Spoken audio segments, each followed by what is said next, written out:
ধামাকা ভিডিও দেবো, সেটা দেওয়ার পরে দেখাবো।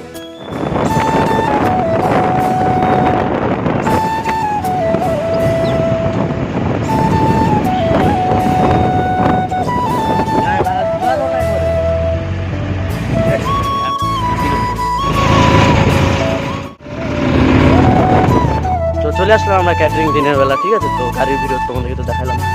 তো যে জায়গায় আসছি এখনো মানে আমরা ঢুকি নাই, আমরা আসছি অল্প দোকানে জিনিসপত্র নিবো। তারপর দোকান থেকে আসার পরে এই যে দেখতে পাচ্ছ এটা হয়, এইদিকে পিছনে রান্না মানে সামনে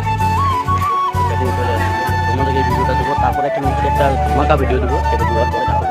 তো এখানে চলে আসলাম, এখনো চালু হয় না খাওয়া দাওয়া, তারপর বাথরুমে ঢুকছে। সামনে একটা দাদা আছে, আমিও চলে যাচ্ছি ওই সাইডে লোকেশন দেখবো। মানে এখানকার ভিউটা অনেক সুন্দর, জায়গাটা অনেক, পরিবেশটা অনেক ভালো লাগলো, অনেক কিছু সুন্দর আছে এখানে, মানে দেখার মতন আমি তোমাকে দেখাচ্ছি। তো বেশি বড় ব্লগ করবো না, ছোটো মোটো করতেছি, ঠিক আছে। বেশি বড় করা যাবে না, নাহলে তোমরা দেখবা না আবার। চলো, মানে এই সাইডটা আর্মি ক্যাম্প, আর এই সাইডটা হচ্ছে গ্রাম সাইড, এই সাইডে আর্মি। ও জিতু ভাইয়া উধার হ্যাঁ, हम लोग वही बोल रहे हैं कहाँ गया इन लोग साला सब गायब। তোমরা এই জিনিসটা বেশিরভাগ দেখতে পারবা, কুয়া বলি আমরা, তো অনেক চিনি না, কিন্তু গ্রাম সাইডে এই জিনিসটা তোমরা বেশিরভাগ দেখতে পারবে। এটা জল নিচে আছে, মানে গ্রাম সাইডে এই জিনিসটা বেশিরভাগ দেখা যায়।